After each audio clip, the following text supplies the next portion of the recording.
am here because of a sad note. Ray Chancellor had passed. Contacted in September. I could fill in, but I didn't understand, and I understand many of you didn't understand what he was going to talk about, so I had to go to Google. But the ecology of birds is migration, so I thought I would thin it down and narrow my search, and I decided what I was going to talk to you today is mostly about sparrows. Sparrows are basically the nemesis for most birders, because when you go in the winter, they're only here in the winter time. When you go out looking for them, if you're walking across the hay field, you see fluttering away from you. They're not nice. They don't perch up unless you cheat and play their song. And then they kind of perch up and look around thinking, okay, somebody is singing, for me.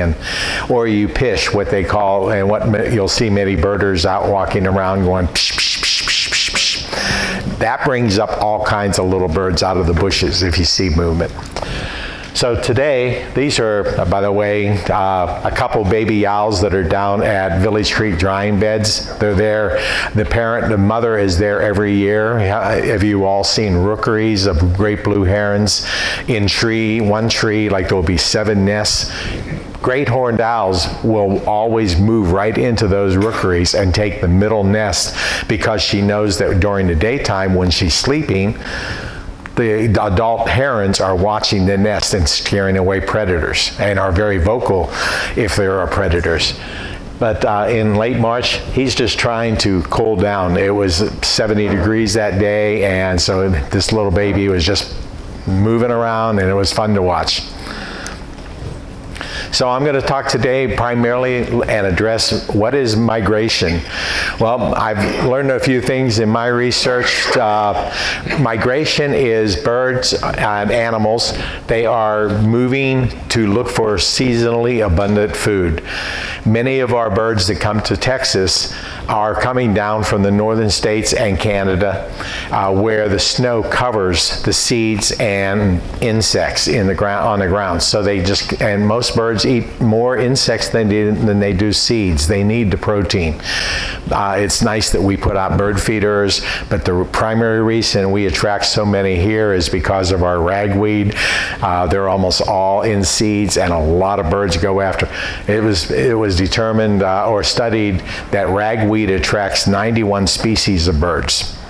And it's, just in its life, it's a great food for birds.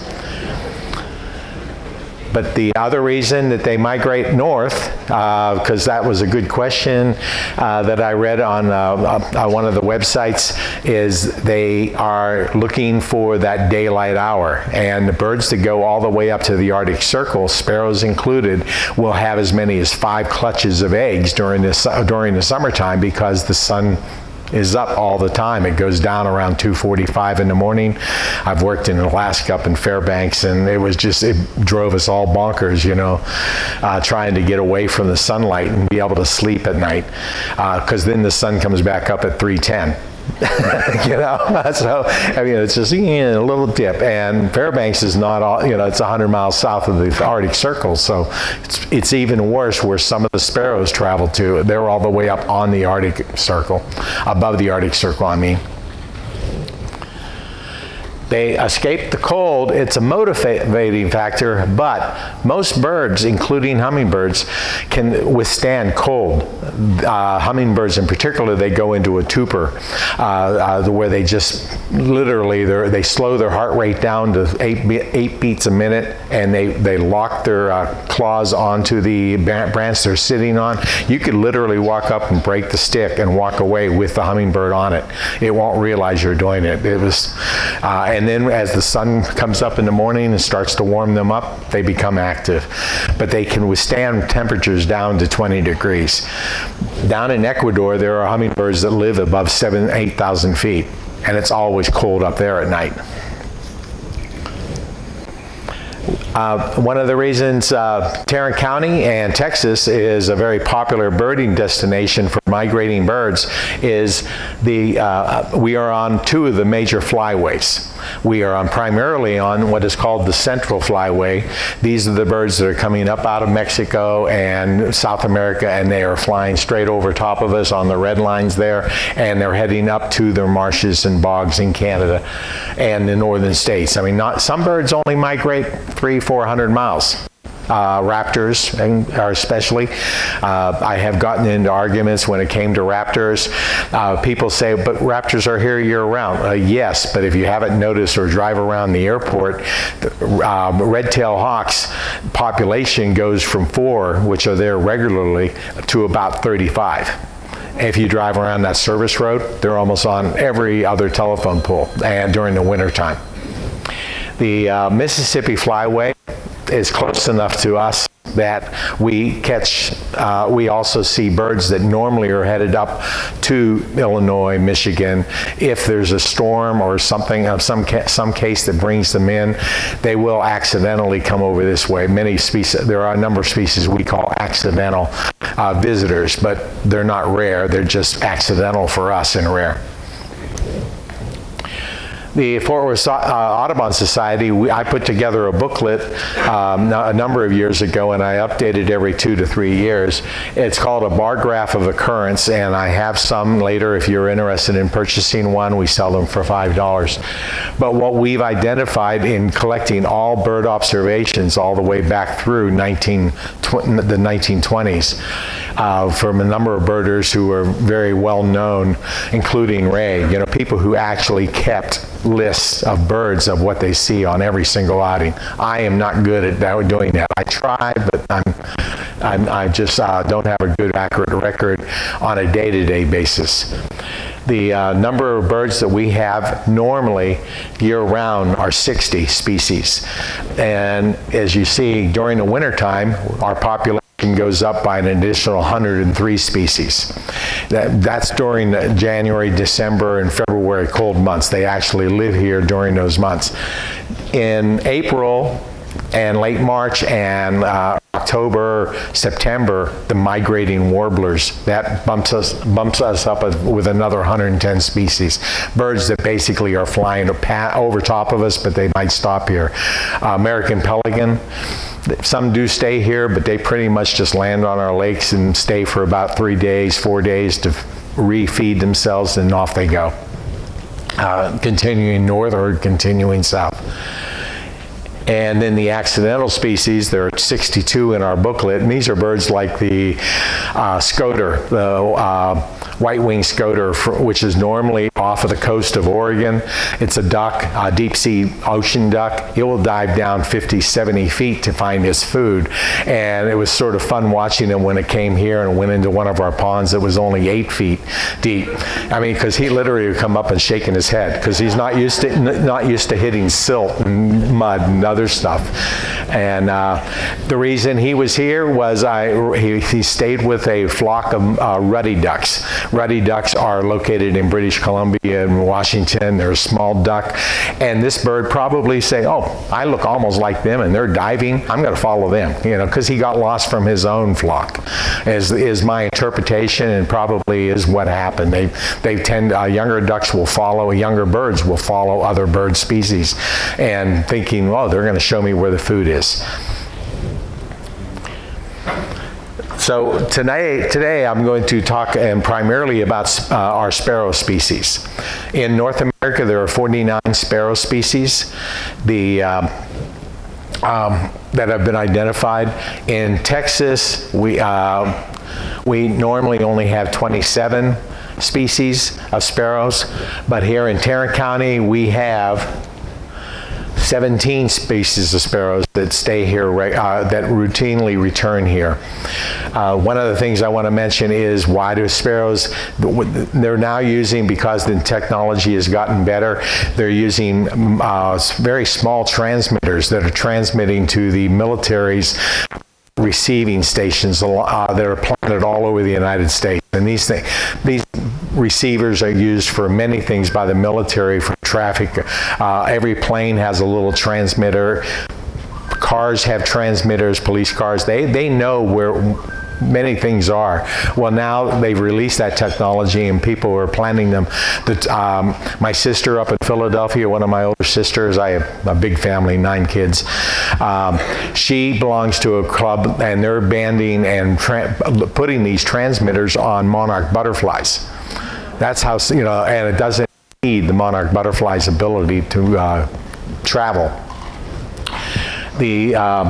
So now they're collecting that data, but they're noticing that these birds are actually flying to the same location 3 years, 4 years in a row.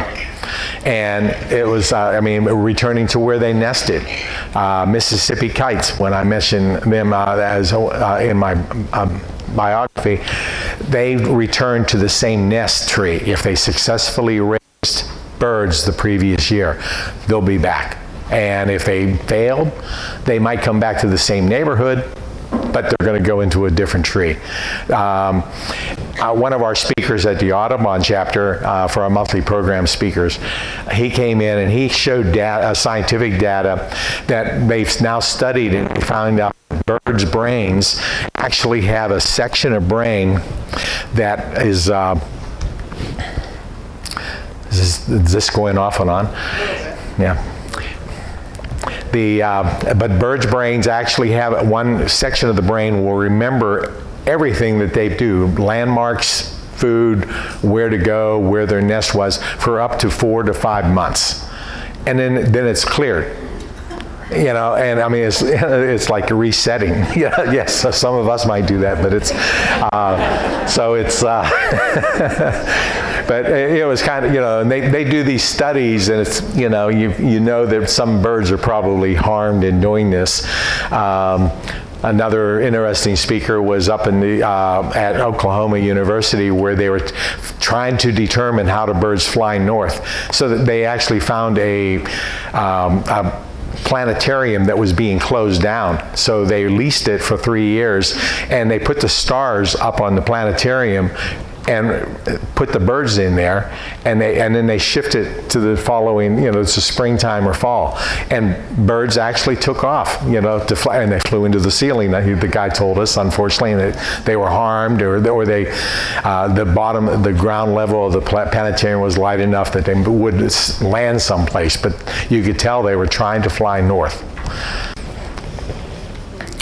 Other birds, they sense the magnetic field. And this is when I went for the definition of Umwelt. I was trying to figure out, they actually did studies in there, and they showed how avian and a lot of wildlife actually can sense the magnetic field of the earth. But whereas humans cannot. We have to rely on the sun and the setting of the sun and compasses. So as I said, there are 5,700 perching birds, and so fortunately I'm only going to talk about 17. But I do like to talk, so she'll kick me if I start to run over. When you're looking at sparrows, you have to have basically binoculars. Binoculars range in price from, I've seen them as cheap as $90, but if you're going to actually seriously want to look at sparrows and other birds that are usually underneath heavy bushes and rifts, you're going to have to go up to a price tag of about $250. Then the higher end binoculars such as Zeiss, Leica, and one other manufacturer, but they cost close to $2,700 when you get into the really, really good binoculars. But if you go to Cabela's or if you go to Bass Pro during a weekday, you can actually go back to the binocular cabinet, borrow, the salespeople will let you actually look through binoculars, and you'll see the difference in the prisms and the glass that they use, that to where I could see things underneath the table where with a $90 pair of binoculars, the amount of light that transfers through won't let me see that. And when you're trying to determine which bird species it was, you need a good pair of binoculars. But I'm happy with my $300 pair of binoculars. It's just as good a new pair that came out. And that's because manufacturing techniques have gotten better. Then bird field guides. I use the Sibley Guide to Birds, but there's also Ken Kaufman, and there's 2 or 3 other books that are very good, that are good for doing it. What I tell people though is what you want to look for, and I'm sorry that it won't, I don't have a slide of this, but look for bird guide books where the birds are drawn, because the author got more detail into those than a photograph. And platelets is those booklets that have photos. Those booklets are nice, but you see when a bird, even among sparrows, there's 5 different colorations for one species. A drawn page, the author can usually add in the drawings on one page, whereas for the platelets, the booklet would be and I have one of the Reader's Digest books, and it's a very large book, over 1,000 pages, just for 650 species. Then there's another type of booklet if you get interested in birding, just like you in gardening. This one is strictly on sparrows. This details every single sparrow that I've looked at. It's called The Sparrows of the United States and Canada. And these 2 gentlemen put together great photos and descriptions of of every one of our sparrows in North America. More detail than what I could see from just looking at the drawings.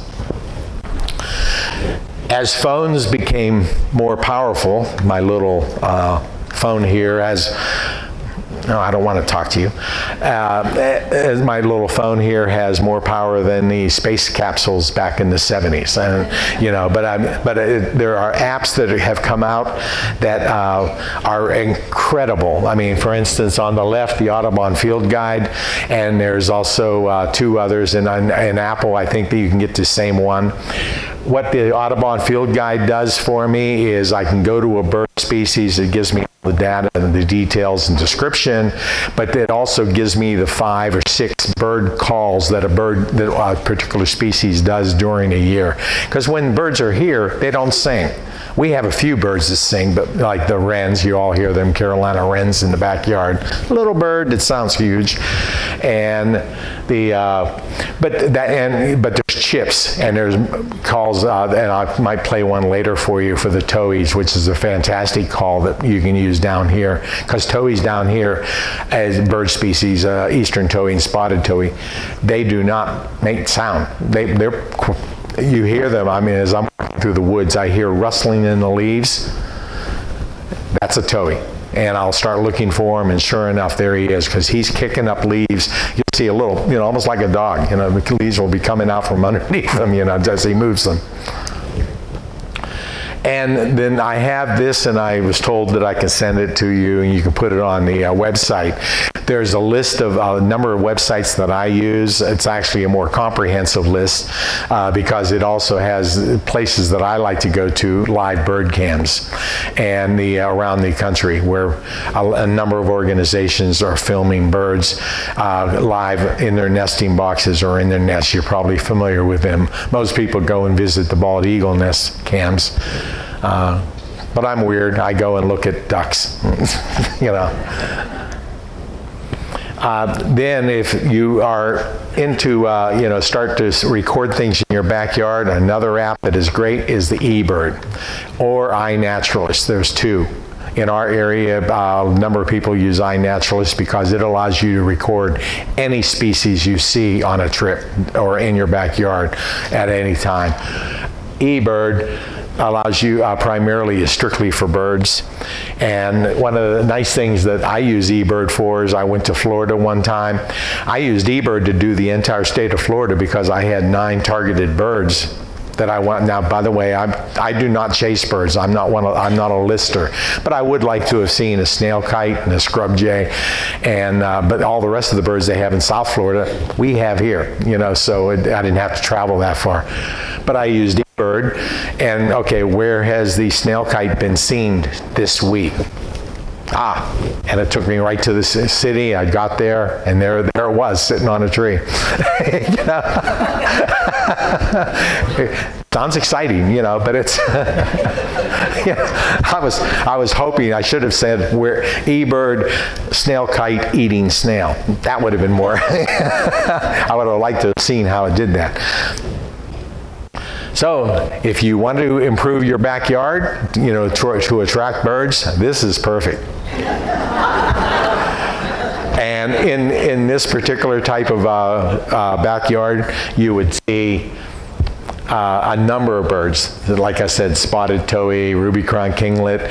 In the wintertime, I go into this. This is a picture that I took at Colleyville Nature Center, and I guarantee that on the left there, where there's a little bit of green, in there I would have seen 3 species of sparrows as well. Identifying sparrows in the field is difficult because they're small. We call them LBJs, little brown jobs.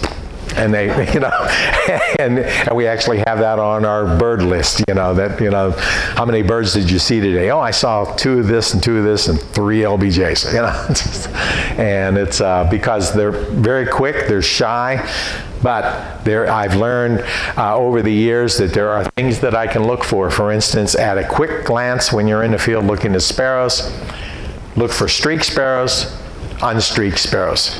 Streaked sparrows, as you'll see in the pictures, they're birds that actually have, microphone. They have a lot of streaks on their breast and stomach, underparts, even on their head. But I mean, all birds, all of them will have something on their head, but the unstreaked is looking at the belly. Now you know, okay, then it's one of these 7 or 8 species that have no streaks on the belly. The unstreaked sparrows, they're the ones that have a clean white gray or white buffy breast from the neck down. Then you look for these characteristics to fine-tune your what you're looking at. White on tail. Only 3 species have the white on tail. Sparrows have the white on tail. You usually see this because, as I said, you go through a field and all of a sudden 2 or 3 birds take off and fly away from you as they fan their tail. If you see white, then it's going to be one of these 3 species. The other thing I always tell people who come to join us on our bird walks, by the way, is don't wear white. That's a warning call for birds. That's a notice. There's something dangerous. I do a judging of the science fair for the school kids down in Tarrant County every February, and there's always 1 or 2 students who will do a study on what color will attract birds to your bird feeder. And always the white birdhouses have less birds, and sky blue was the #1 for some reason. Don't really know why that is. But eye rings, a number of birds, 4 species have a very distinctive eye ring. Some are partial, but it's a distinctive eye ring. You'll see these in the photos. The bald head pattern, a bold head pattern. These are the sparrows that you can probably identify without binoculars. Right there they are. They just, you know, because they're going to be within 20 feet of you when you see them. And they'll stand right out because of their head pattern. And then a central spot. These birds all look different enough with the other categories, but they've got a black spot, or their stripes actually come together where the microphone is, and there's a spot. And you can see it, and that will identify which birds you're looking at to help you when you add in the other characteristics. So let's look at the sparrows that we have, and I'll try to go quickly on these. I'm doing fine. First, I grouped them together as these are birds that if you live near a city park, or you have a field near your house, or within the block of your house at least, these are birds that you will probably see in your backyard. It's or likely to see in your backyard. They are happy in the wintertime. They know that if you have a feeder up with seed, they're going to come and find that seed. Or if you have mulch is really hiding a lot of insects, caterpillars that have planted their eggs and other food sources in the mulch. And even some of our little aphids and our little insects that are crawling on the underside of our leaves seem to last through the winter, and I've got a lot of small birds that are always climbing up and looking up, especially the winter wren, or the Carolina wren in our backyard, and also the ruby-crowned kinglets. I mean, they're just looking everywhere underneath leaves and eating something. It's as they search. The shipping sparrow is unstreaked white. on the belly, gray underparts, but what makes a chipping sparrow stand out is that black eye line that goes right through the eye. And they've got the white eye ring. In the winter, they do molt. This is really what I was thinking was raised caught, because, okay, how do they molt? You know, well, they do, their colors become more faded. And the eye line, eye streak will also become duller. And then as they start to get close to April and March, then their breeding colors come back. By the way, among sparrows, for almost all the sparrows we're going to look at, adult male and females look the same. They all have the same coloration pattern. Among the females, it might be a little bit more drab because they're going to be on the nest and they're going to be wanting to be hidden from predators. There's, as you can see, they become a little bit more faded on top, a little bit, you know, they lose that characteristic, but a summer adult, they have a really nice rufous cap. And the eye line and the whites line above the eye really becomes bright. This is probably our prettiest sparrow that comes to Texas, the fox sparrow. But they're more difficult to find. So your backyard, you might have some, but it would only be dependent if you have like a small pasture, a horse pasture or something nearby, because they are birds of the forest. They like to stay down in the mulch and down in the dirt underneath very heavy forage, but they will venture out 12, 15 feet away from that type of habitat to search for insects in your grass. In the winter, though, if they get hungry, they will visit a bird feeder. And I talk a little bit about at the end of when I discuss what type of bird feeder.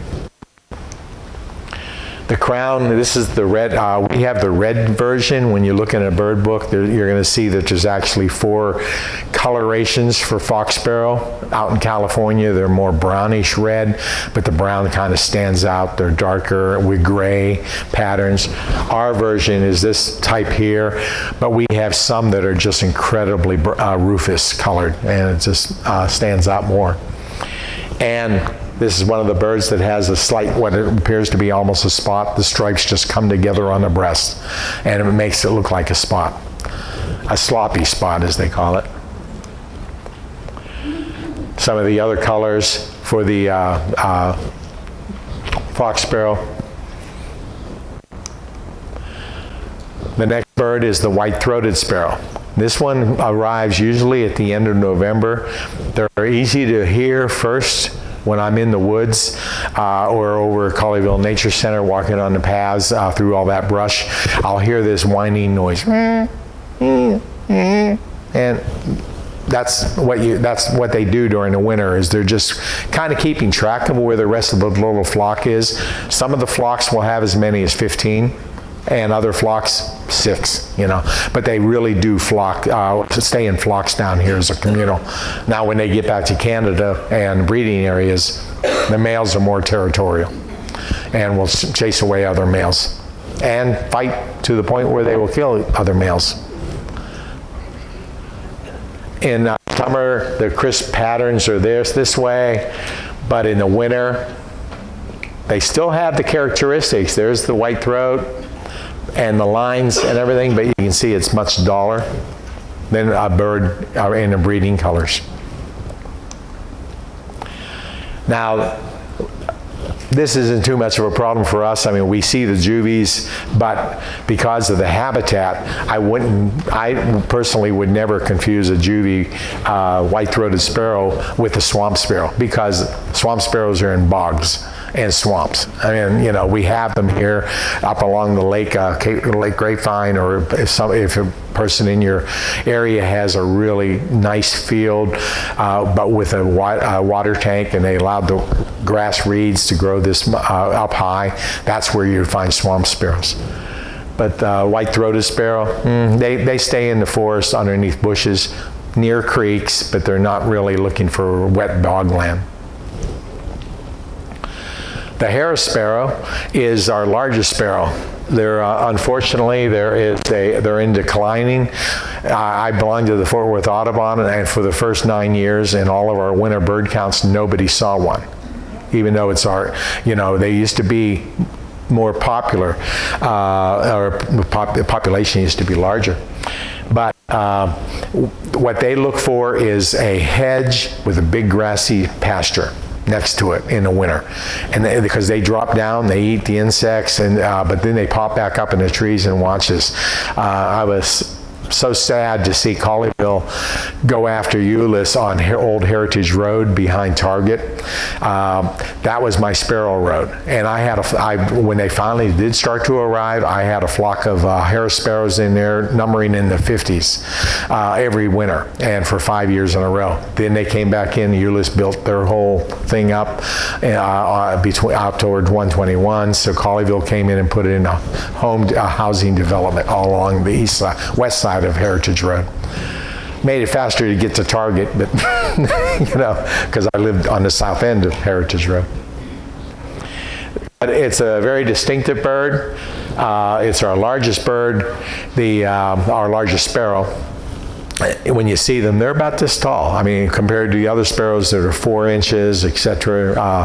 But the Harris sparrow does stand out. But they also because of this, that bib, the black bib, a whitish underbelly, not beautiful brownish colors, stripes on the wings, and that big pinkish orange bill.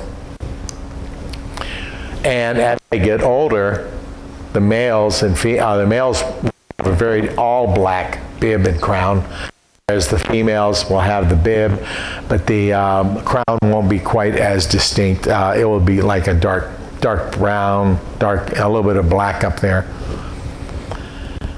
They also have a long tail, but if you flush them, they're going to be facing you. You're not going to. Now that's what they do. They just fly up to a branch and they look right at you. Why are you disturbing me? And their tail's behind them. But you can see compared to the other sparrow pictures, if you notice, and I didn't mention it, I apologize. But you can see that this bird does have a very large tail, and they distinctly, you look for this also. This is important with many bird species. Is it a notched tail, or is it a rounded tail, or is it kind of square cut off tail? It's for how the tail feathers come together. Now this one is easy to distinguish between sparrows, but our dark-eyed juncos that we have here, big population down in Bob Eden Park and Euless along the trail where people have bird feeders up on the other side of the fence line. I see flocks of these of about 20 and 30. Very distinctive, white belly, gray overall. Pretty much we just call them dark-eyed juncos here in Texas. The more nerdy of us will be looking for the other 3 species that there are of dark-eyed juncos, the ones that come down here from Washington. If you have a bird book, you'll see the different tangas. There are different descriptions of them. But bottom line is, our checklist only has dark-eyed junco. We don't look for the other ones that have been determined by DNA to be slightly different. But in general, it's dark gray. Now these are the birds that when you do disturb the flock and they fly away, all you're going to see is that 2 on each end of the side of their tail, a big white feather that disturbs and tells everybody else, danger, danger, Will Robinson. Vesper sparrows, you might have these up in your 2 big parks on Lake Grapevine out there in the grassy fields. They'll be with forest and shrubs around it. They look, I have seen them in small city parks, but in small towns like Sanger. It's in the winter, they've come down, they'll hang out in the flock. They're found in grassy areas, but they do prefer bogs and freshly tilled pasture land. When I go up to Hagerman near Sherman, I drive west into the larger farm areas and where they actually have large pasture that they've tilled down, and it's almost like dirt only with seeds in it, but you'll see a lot of hopping around of this little bird, the Vesper sparrow. And it's a chunky body, brown overall with just slight stripes on the top. And it's got that white eye-ring, thin, and the white outer tail feathers. I've never noticed the pale cheek patch that I typed in here, so it's but that's what the book told me to put down. There's a little patch there. In field sparrows, this is a bird we have almost year-round. I mean, I've seen them on ranches down around Glenrose and as late as Memorial Weekend, singing away. So that means they're breeding. So some of this species is starting to stay here in Texas during the summertime. Lots of food, and heat. So they're starting to adapt. I should mention the passerines family, the 5,600 perching birds. They are the scientists have determined that they are the most cleverest of birds. They will adapt to humans. They will adapt to conditions.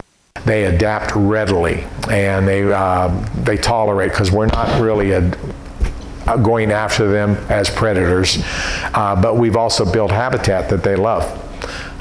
Hence all of the grackles at our supermarkets. That's perfect habitat for a grackle, the gray-tailed grackles. The field sparrow is a very beautiful bird, clear breast, but that white cap, rusty cap on the crown stands right out, and the eye ring that when we see it.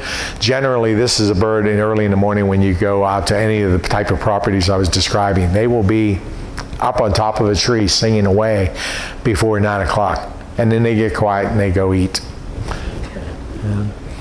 The head is a pale gray, but that bright rufous crown is seen by the naked eye when you see them.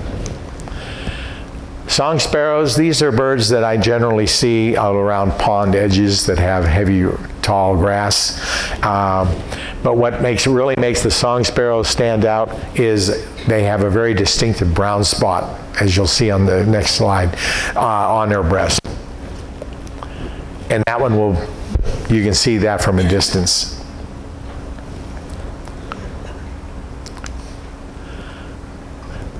Swamp sparrows, first time I ever saw them, by the way, was just during our last Christmas bird count a month ago. Only because they're just a very secretive bird, and they hang out around bogs. My Christmas bird count area does have that, but I've never seen one, and for some reason 3 of them were there this year, and they were very active. And it's through identification, but they were just, I could tell here, see how their tail is nice and rounded, the dark rufous wings, but it was, again, if you see a bird in a swamp or a bog, brown, dark brown, a lot of heavy striping on the under parts, and that little bit of red up on top with a white and black eye ring, a black line that starts behind the eye and goes backwards. It's going to be a swamp sparrow. Now in the wintertime, the face takes on a little bit more olive color as it molts. For some reason it gets just more olive colored, and it has a nice size tail compared to many of the other sparrows. And I have to apologize that when I was talking about the apps, the important app is the Merlin app. I can go back to that slide later. But the Merlin app is put out by Cornell University, and recently I was down in Colleyville Nature Center, and I was listening to some birds going cheep, cheep, cheep. So I turned on Merlin, and it has a sound recorder, goes into your phone, and it came back, and it's okay. So I was listening to 2 white-throated sparrows, and I was listening to a towhee doing a slight chip that I never did see. But then it surprised me. It said, by the way, there's 2 white-breasted nuthatches and 2 red-breasted nuthatches in the area. It's a very good app for us older folks. I mean, I have good hearing. I've been fortunate. But I bird with people who now rely on Merlin to actually locate birds, and then they go looking for them. You know, what's in the area. It's called Merlin, and it has a photographic app as well, like if you take a photo, but I have to be honest, you have to watch out on your phone. If I took a photo of that second table over there of a sparrow, and then I tried to blow it up to where a computer could identify it, unless it actually has like a white crown or something very distinctive, Merlin's not going to be able to, because the picture becomes too pixelated. And it's getting better, but it really relies on how close you can get or what kind of telephoto you can get. Lincoln sparrow is a real pretty sparrow. We see them, but they primarily are a secretive bird that, again, stays underneath heavy grasses. The crown is striped. What makes them distinctive, though, is their feathers actually make it look like they have a mohawk. And of the sparrow family, this is kind of unique. And it's, as it says, but in the winter, I go to woody pastures. You know, again, places like Fort Worth Nature Center, where they have a lot of open fields and covered by trees, or surrounded by trees.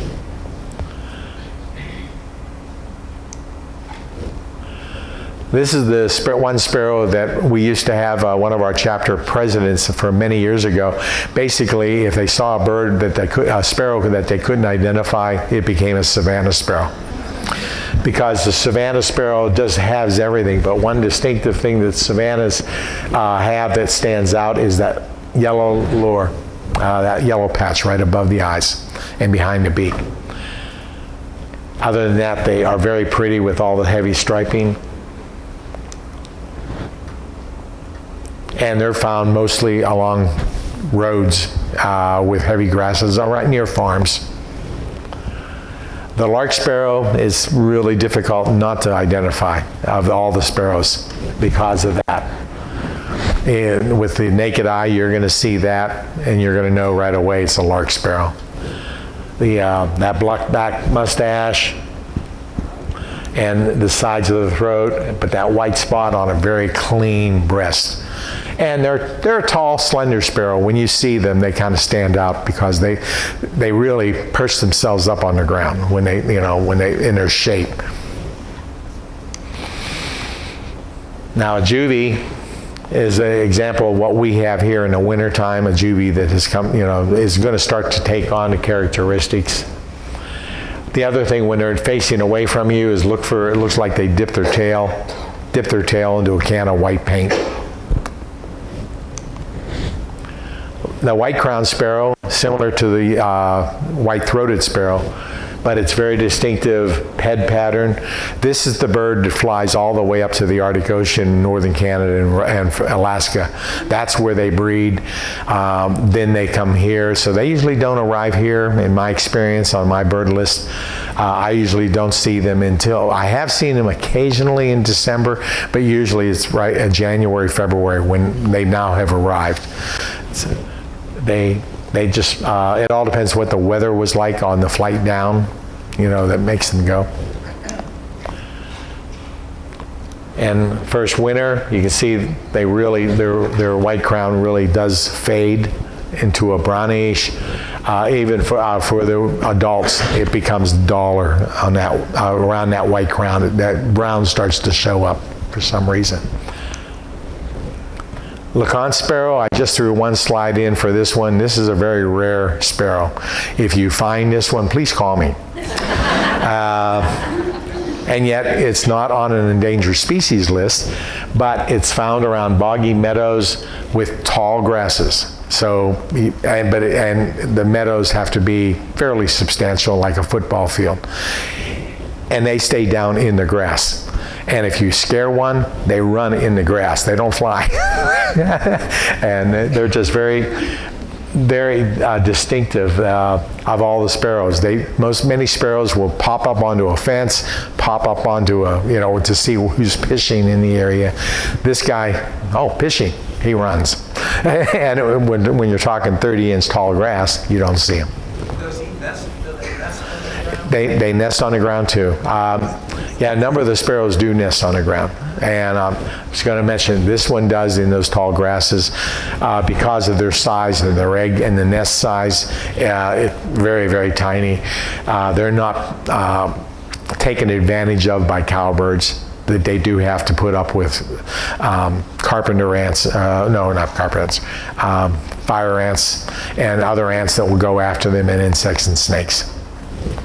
So where they make their nests are usually well hidden in those grasses. The towhees are, again, very distinctive bird.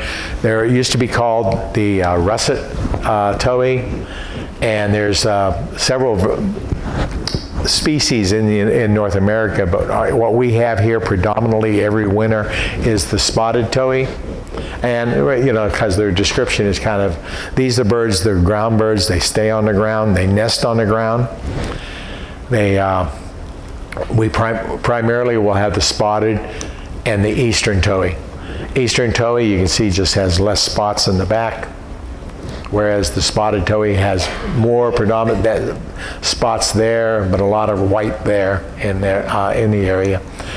But the black, the eastern towhee just is predominantly black on top and down its back and tail. They do have a white outer tail feather. Now the green-tailed towhee, I added that because we occasionally get them. We're almost in their territory. They predominantly are found from Abilene west.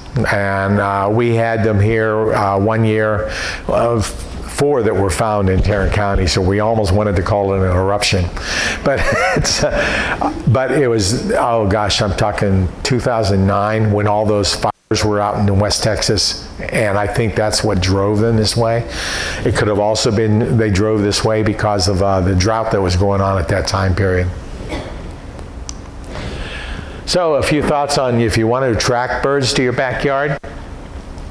If you can, if you cut brush down and you have a corner near the fence line, or if you have a large enough yard to do it, you know, put in a brush pile, and that will attract several. Especially will attract the white-throated sparrows and the fox sparrow, to where they might just, you know, it gives them cover during storms, and it'll just give them cover from predators. The hawks mostly, you know, that won't go in after them. Water source is the best way to attract birds in your yard. The moving water is best. I mean, I have 5 robins. I don't know where else they've been visiting, because every time they go in there every morning, we have to go out and empty the bird feeder because suds of, so they're getting someplace where they're getting soap in their feathers, because a whole bunch of foam starts to grow up on the thing. But a good water source is great. I mean, I've attracted in my backyard quite a bit of different bird life, and possums and squirrels. But they all come to that same bird feeder. But owls at night and hawks will come to the, because they hear the water, well, they see the water at night. In a home's landscaping, my backyard in Bedford is not very large. The reason they like our landscaping is because it's similar to what they look for when they're actually out in the wild, in their wilds or in the forest. Cliffs, trees, shrubs to hide in, and water sound. My bird feeder is back in that area right there.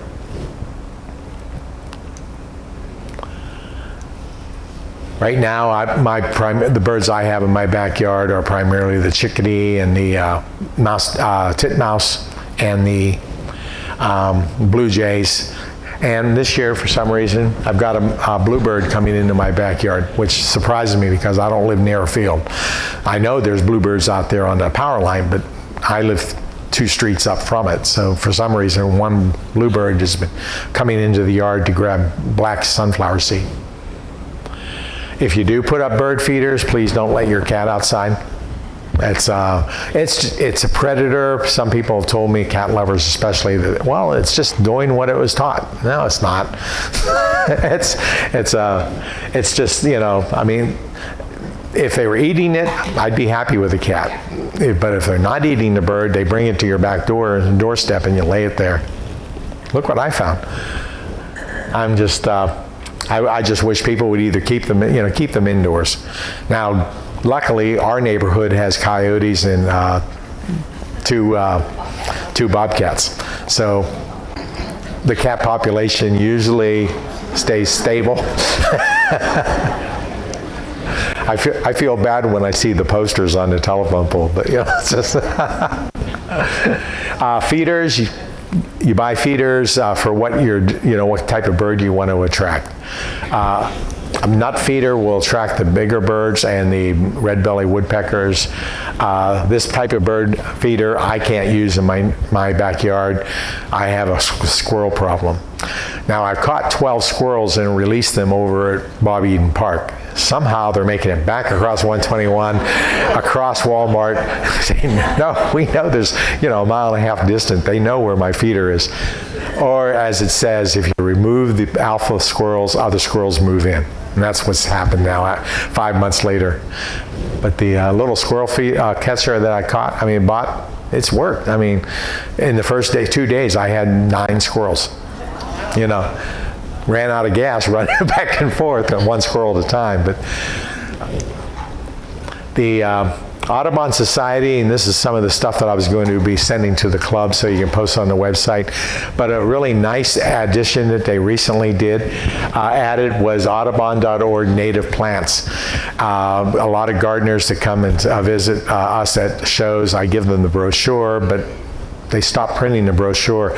You go to this website, you enter your zip code, and it will list all the plants that they recommend and the birds that each plant attracts.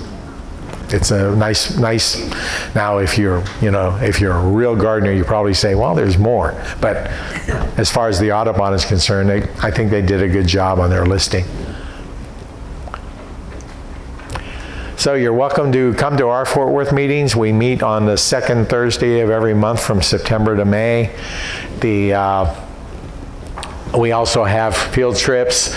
This particular field trip was between the Audubon chapter members and also the Wild Plant Society. So in this hay wagon, there was 20-some people. It was split half and half. And the rancher who drove us laughed later on when he said, well, half of you are looking up and the other half are looking down. I never thought about people having to use binoculars for plants. But when you turn binoculars around backwards, it's a good microscope, so for identifying small flowers.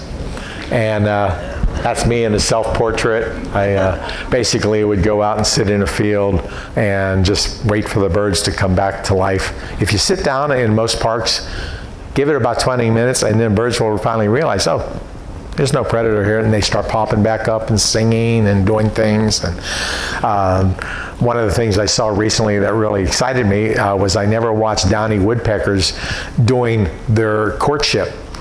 And it was, it was on a branch about this long, a thick branch this long, and the male was doing this, and coming up and doing on both sides of the female, and then she repeated it, with her beaks just on each side, and then they realized I was watching, and they left.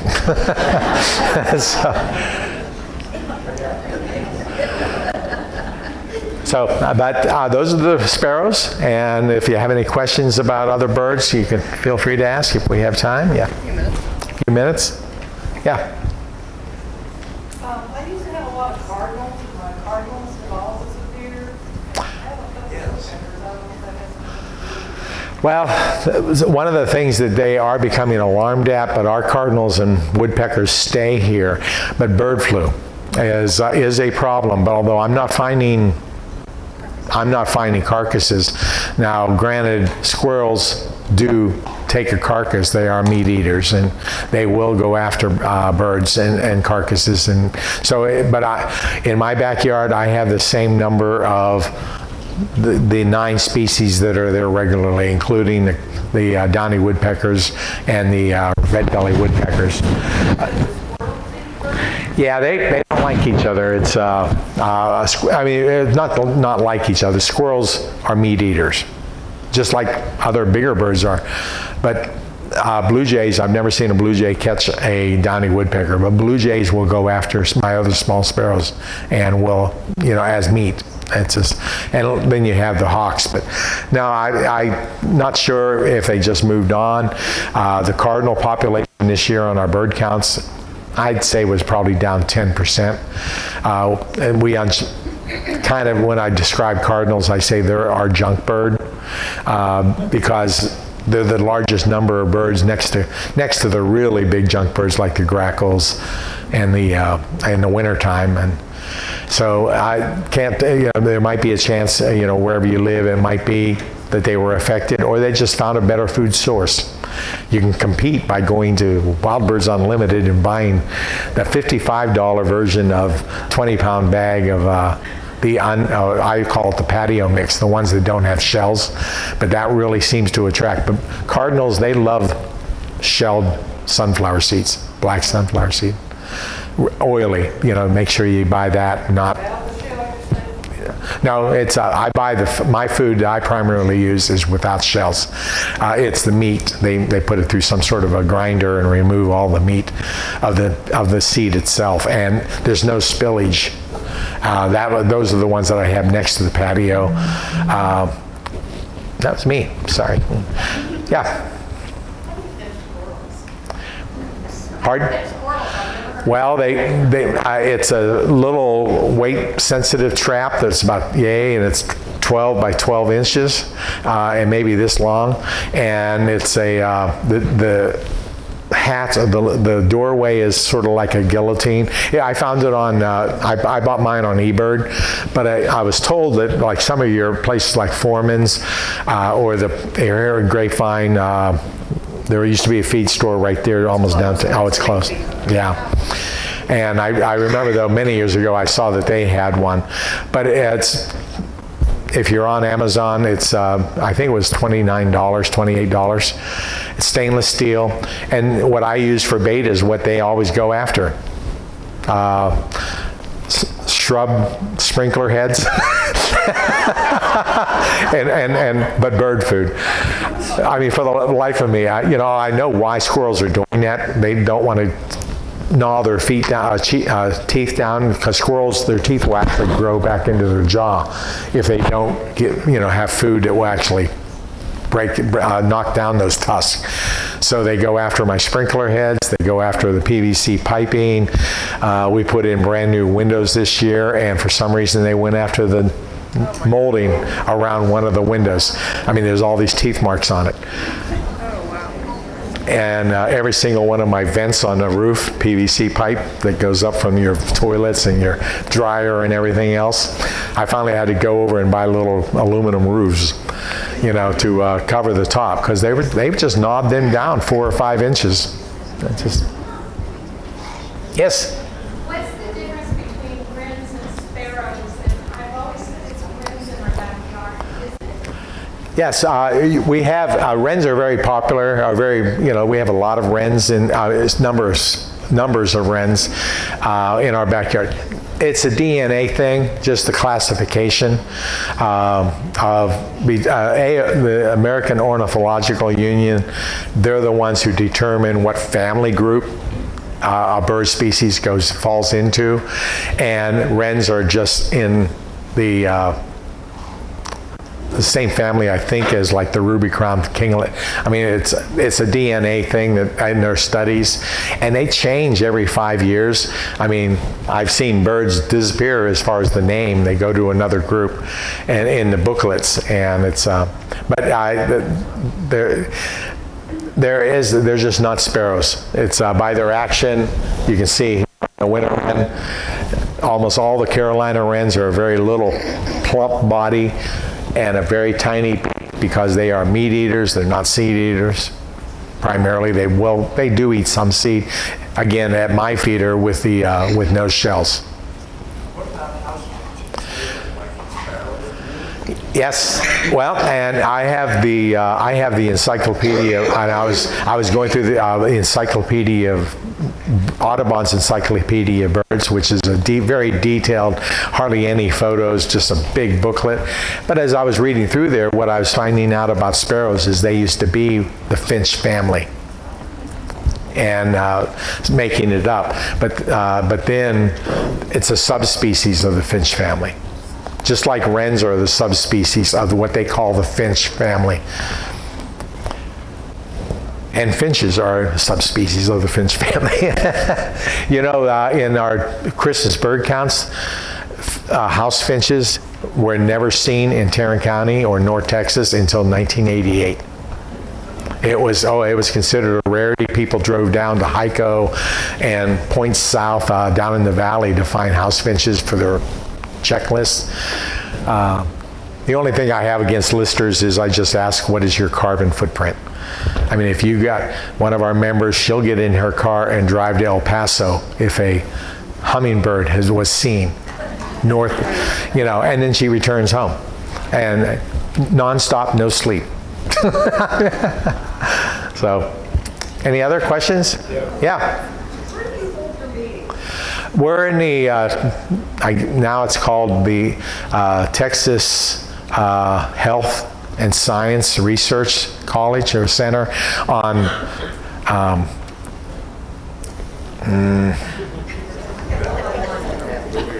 Camp Bowie and Montgomery.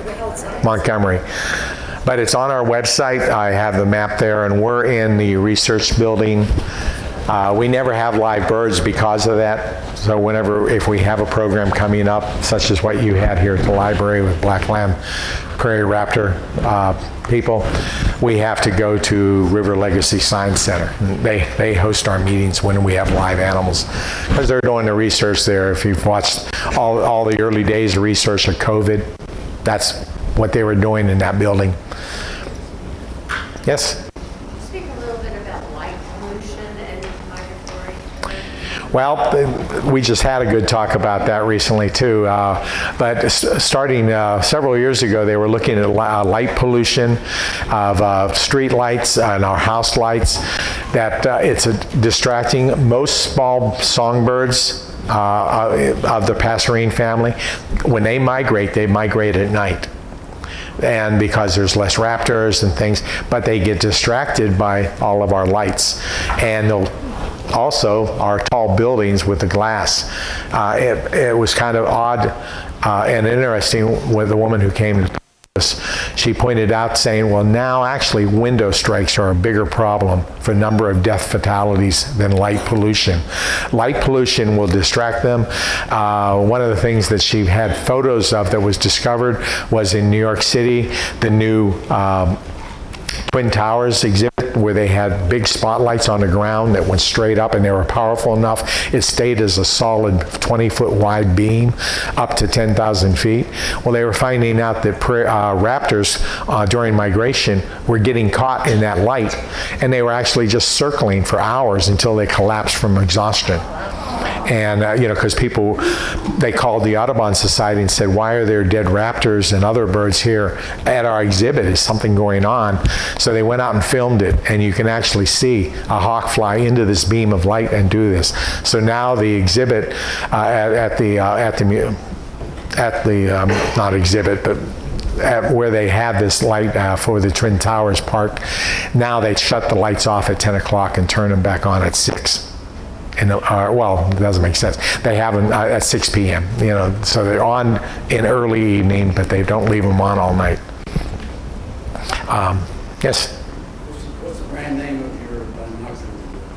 I use Zeiss, and the smaller, I mentioned I have a smaller pair that I bought recently are the,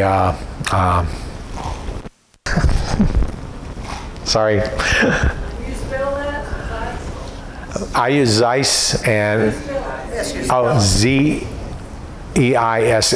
and they have some more inexpensive pairs. I lucked out. I bought mine back in 2003 when they were $1,500. As far as power, I use 10 by 42s, which gives me a broader range. But most birders new birders or people who are interested in buying binoculars, I tell them a good pair of binoculars that works very well are 8 by what they call 8 by 10s. That's a good pair for our eyes. As we get older, our retinas and eyeballs can only allow so much light to go through. And so if you go to Cabela's, if they show you a pair of binoculars and that has a very good light transference, that's kind of wasted on you. And it's called eye relief, and it's I hear as you get older. yes. Yes. I did want to go back to real quick on the light pollution. We've got Dallas, not us personally, but the groups that are talking about light pollution. They have Dallas and Fort Worth, and Arlington is preparing to join us, join the what they call Lights Out, and during migration, fall and spring, they're asking cities to actually turn out lights, and if they can't turn out street lights around streets, they're asking to put in a new type of light that only aims down and not some of the glaring bulb ones that glare out. So, but that's it.